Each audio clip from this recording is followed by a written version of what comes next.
Next question student 35 question है। Start करते हैं transaction. A purchase of goods from David amounting to ₹150 has been wrongly pass through the sales book. Purchase करी है goods किससे? David से। तो transaction क्या हो जाएगी? परचेज टू डेविड, लेकिन रॉन्गली पास कहाँ कर दी है? सेल्स बुक में। It means sales account credit कर दिया होगा, लेकिन अब सेल्स अकाउंट क्रेडिट है तो क्या करेंगे? सेल्स अकाउंट को हम credit excess to be debited, तो सेल्स अकाउंट को हम पहले डेबिट करेंगे। Sales account debit.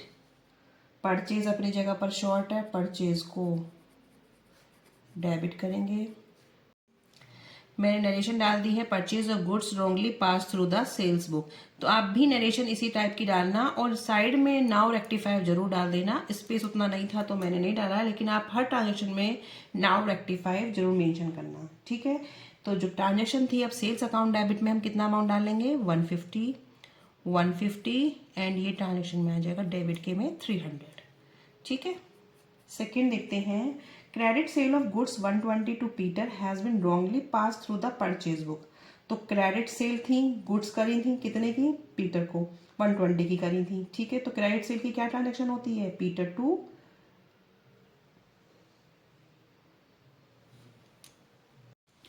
Next transaction है। A credit sale of goods of 120 to Peter has been wrongly pass through the purchase book. It means credit sale करी है goods कितनी? Peter को करी है 120 की, ठीक है। तो ट्रांजेक्शन आपकी क्या हो जाएगी? इसकी एंट्री आप पास करेंगे पीटर टू सेल्स, ठीक है।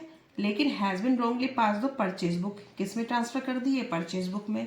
और परचेज बुक का कहाँ जाएगा? परचेज अकाउंट में। परचेज अकाउंट आपका एक्सेस है तो debit excess to be credited, ठीक है। तो ट्रांजेक्शन किस तरीके से करेंगे? देखिए, Peter to sales account to purchase account.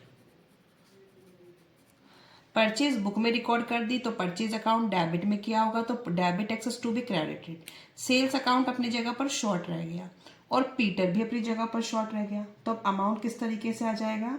Amount आएगा आपका 120 और पीटर के में आ जाएगा 240, ठीक है। थर्ड ट्रांजेक्शन देखते हैं। 200 salary pay to cashier Bimal stand wrongly debit to his personal account. Salary pay की है। सैलरी पे की क्या एंट्री होती है? Salary to cash. किसी का नाम वगैरह नहीं आता, मैंने पहले भी बताया है। सैलरी हो, रेंट हो, वेजेस हो, तीनों की ट्रांजेक्शन सेम होती हैं। Salary to cash, wages to cash, rent to cash. लेकिन यहाँ उसने क्या कर दिया है? उसके पर्सनल अकाउंट को डेबिट कर दिया। इट मीन्स बिमल को डेबिट कर दिया। बिमल डेबिट एक्सेस उसको क्रेडिट पहुंचाओ और सैलरी अपनी जगह पर शॉर्ट है।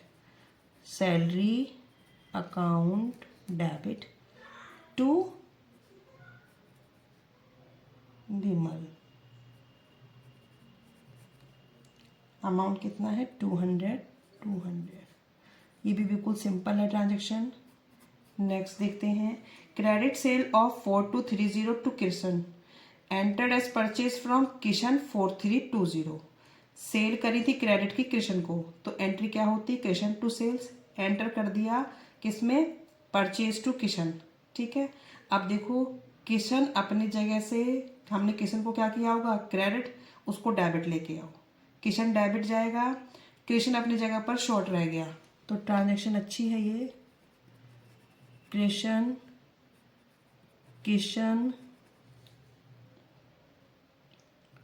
Sales to purchase account. अब अमाउंट कैसे आएंगे? कृष्ण के में आएगा जो कृष्ण का अमाउंट है। कृष्ण का अमाउंट है 4320। सेल्स में आएगा 4230 और 4320, ठीक है। अब गड़बड़ क्या हुई? ट्रांजेक्शन होनी थी किशन टू सेल्स, कर दी उन्होंने परचेज टू किशन। अब परचेज डेबिट में एक्सेस था तो क्रेडिट पहुंचाया, ये क्रेडिट में एक्सेस था तो डेबिट पहुंचाया। ये दोनों अपनी जगह पे शॉर्ट है तो इनको ऐसे रखेंगे। बिल्कुल सिंपल ट्रांजेक्शन है। आप जनरल एंट्री पास करके देखना। ट्रांजेक्शन होनी थी किशन टू सेल्स, कर दी परचेज टू किशन। अब परचेज एक्सेस था डेबिट में तो क्रेडिट पहुंचा दिया, ये क्रेडिट में एक्सेस था उसको डेबिट पहुंचाया, ये दोनों शॉर्ट है अपनी जगह पर अपने अमाउंटों से, सेम अमाउंट डाल देंगे जो जो उनके थे, ठीक है। नेक्स्ट ट्रांजेक्शन है Ramesh account was credit with 840 twice instead of once. Ramesh का अकाउंट क्रेडिट कर दिया है 2 बार 840 से, जबकि करना 1 बार था, ठीक है। तो credit excess to be debited, Ramesh को आप डेबिट लेके आए, रमेश टू सस्पेंस, क्योंकि वन साइडेड एरर दिख रहा है